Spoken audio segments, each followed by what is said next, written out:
الحمد لله القائل أعوذ بالله من الشيطان الرجيم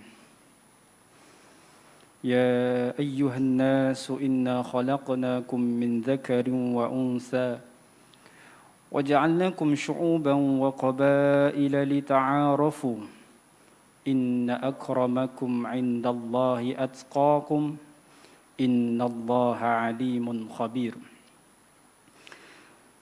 أشهد أن لا إله إلا الله وحده لا شريك له وأشهد أن محمدا عبده ورسوله اللهم صل وسلم على نبينا محمد وعلى آله وصحبه ومن دعا بدعوته إلى يوم الدين أما بعد فيا عباد الله اتقوا الله أوصيكم ونفسي بتقوى الله وطاعته لعلكم تفلحون. Sidang jemaah dirahmati Allah, bertakwalah kepada Allah Subhanahu wa taala dengan bersungguh-sungguh melaksanakan segala perintahnya dan meninggalkan segala larangannya. Mudah-mudahan kita memperolehi keberkatan dan keredaan serta perlindungan daripada Allah Subhanahu wa taala di dunia dan juga di akhirat. Bersempena dengan sambutan Hari Kebangsaan yang ke-65 pada 31 Ogos nanti, mimbar pada hari ini akan membicarakan khutbah yang bertajuk Keluarga Malaysia Teguh Bersama. Sebelum itu, khatib ingin menyuruh kepada seluruh umat Islam untuk terus mengimarahkan masjid, melaksanakan amar ma'ruf dan nahi mungkar, serta memelihara hubungan silaturrahim. Panjatkan doa buat saudara-saudara kita yang ditindas, terutamanya di Palestin, dan teruslah bertaubat serta bermunajat kepada Allah Subhanahu wa taala agar kita dapat menempuh fitnah dunia yang semakin mencabar dan menyelamatkan kita dari fitnah Dajjal. Sidang jemaah dirahmati Allah, Malaysia merupakan sebuah negara yang sangat unik. Kekuatan dan keharmoniannya dibina atas kepelbagaian agama dan bangsa. Sejak negara mencapai kemerdekaan pada 31 Ogos 1957 dan kini kemerdekaan itu telah pun berusia 65 tahun.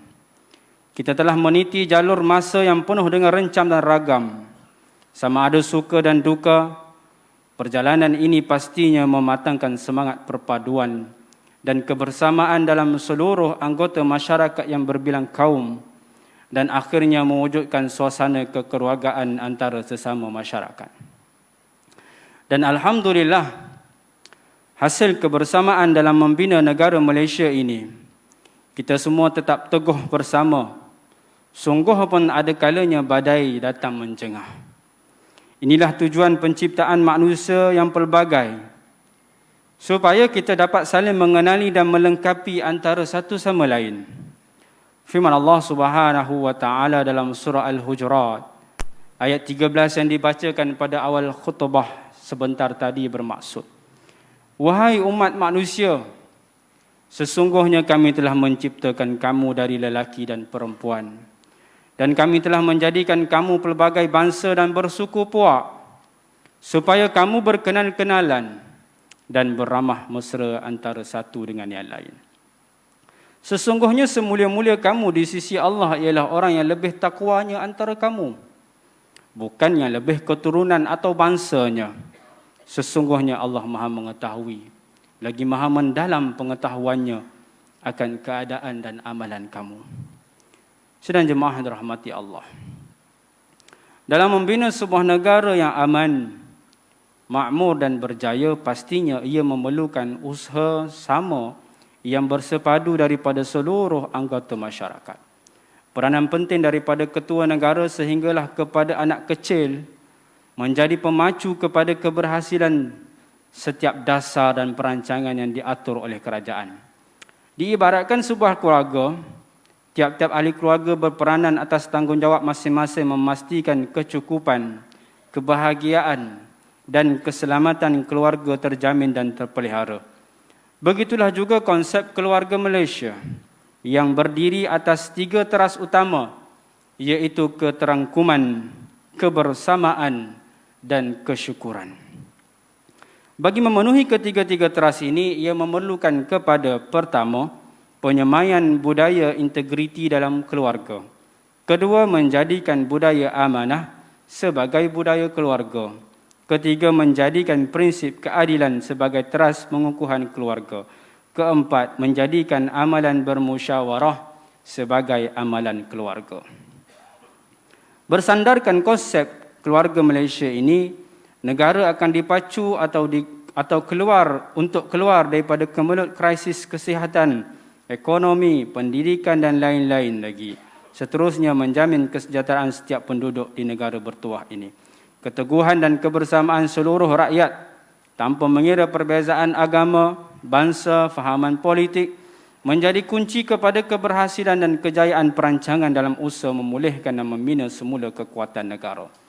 Manakala bagi kita umat Islam pula, pastinya ketakwaan dan keimanan kepada Allah Subhanahu wa taala menjadi senjata yang paling utama dalam kita menjemput rahmat dan keberkatan daripada Allah Subhanahu wa taala. Sidang jemaah yang dirahmati Allah.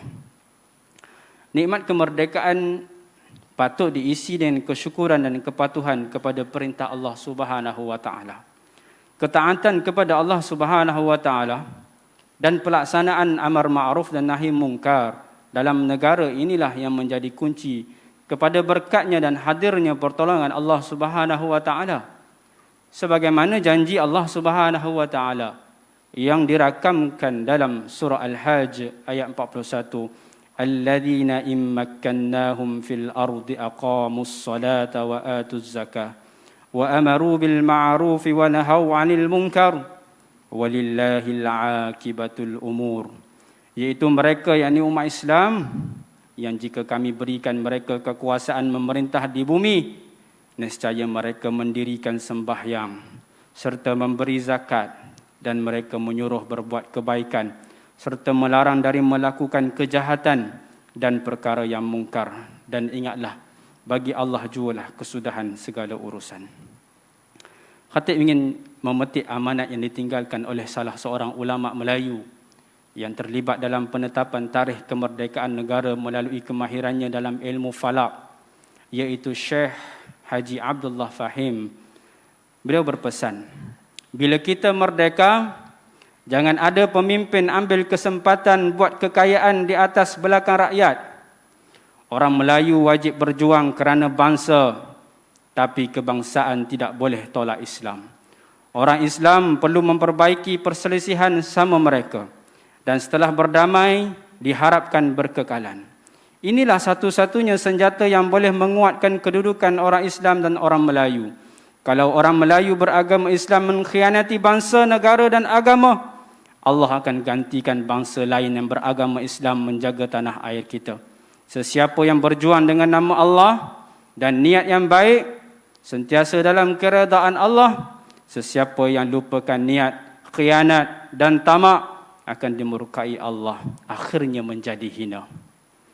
Maka tidak dapat tidak, nikmat kemerdekaan yang dikecapi ini wajib dipertahankan oleh segenap lapisan masyarakat. Semangat cintakan negara perlu disemai dan dibajai ke dalam diri anak-anak, agar kesinambungan, keharmonian dan kemakmuran negara ini dapat diperturunkan kepada anak cucu kita nanti. Ini tanah tumpah darah kita, tempat kita sama-sama membesar, belajar, bermain, mencari nafkah dan sebagainya. Jika bukan kita yang menjaganya, kepada siapa lagi yang hendak kita harapkan? Rasulullah sallallahu alaihi wasallam juga begitu cintakan tanah airnya, iaitu kota Makkah. Sebagaimana dapat dilihat dari ungkapan kerinduan baginda terhadap tanah tumpah darahnya itu. Wallahu innakil khairu ardillah wa ahabbu ardillah ilallah walaula anni ukhrijtu minki ma kharajtu. Demi Allah, sesungguhnya kamu, yakni kota Makkah adalah sebaik-baik tanah Allah dan tanah yang paling dicintai oleh Allah. Seandainya aku tidak diusir darimu, nescaya aku tidak akan keluar darimu. Hadis riwayat Imam Tirmizi. Kecintaan baginda dan para sahabat terhadap negara juga dapat diteladani daripada kesungguhan mereka mempertahankannya dalam setiap peperangan dan usaha pengembangan dakwah Islamiyah. Justru inilah contoh teladan yang telah ditunjukkan oleh baginda Rasulullah sallallahu alaihi wasallam dalam mencintai tanah air. Kita di Malaysia perlu terus kukuh saling membantu dan saling menghormati supaya kerukunan hidup dapat dipelihara dan mewujudkan sebuah negara yang stabil dan teguh.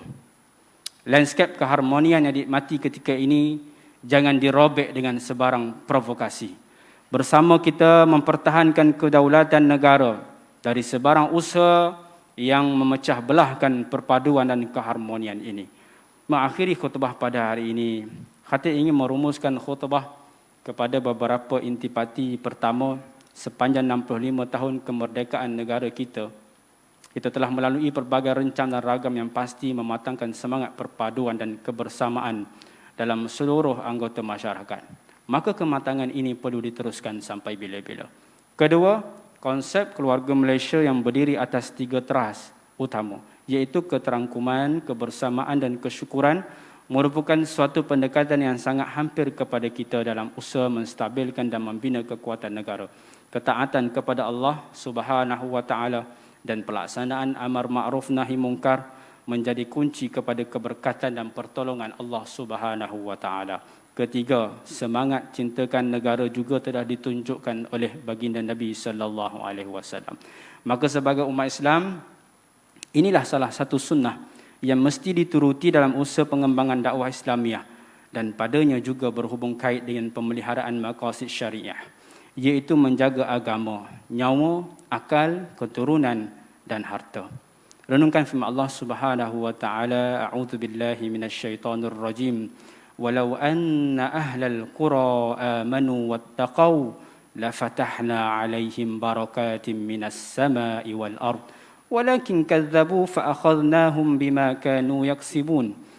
Dan Tuhan berfirman lagi, sekiranya penduduk negeri itu beriman serta bertakwa, tentulah kami akan membuka kepada mereka pintu pengurniaan yang melimpah-limpah berkatnya dari langit dan bumi. Tetapi mereka mendustakan Rasul kami, lalu kami timpakan mereka dengan azab seksa disebabkan apa yang mereka telah usahakan. Surah Al-A'raf ayat 96. Barakallahu li wa lakum bil Qur'anil azim. Wa nafa'ani wa iyyakum bima fihi minal ayati wadh-dhikril hakim. Wa taqabbala minni wa minkum tilawatahu innahu huwas samiul alim. Aqulu qawli hadha wa astaghfirullahal azim li wa lakum ولسائر المسلمين والمسلمات والمؤمنين والمؤمنات الأحياء منهم والأموات فاستغفروه إنه هو الغفور الرحيم.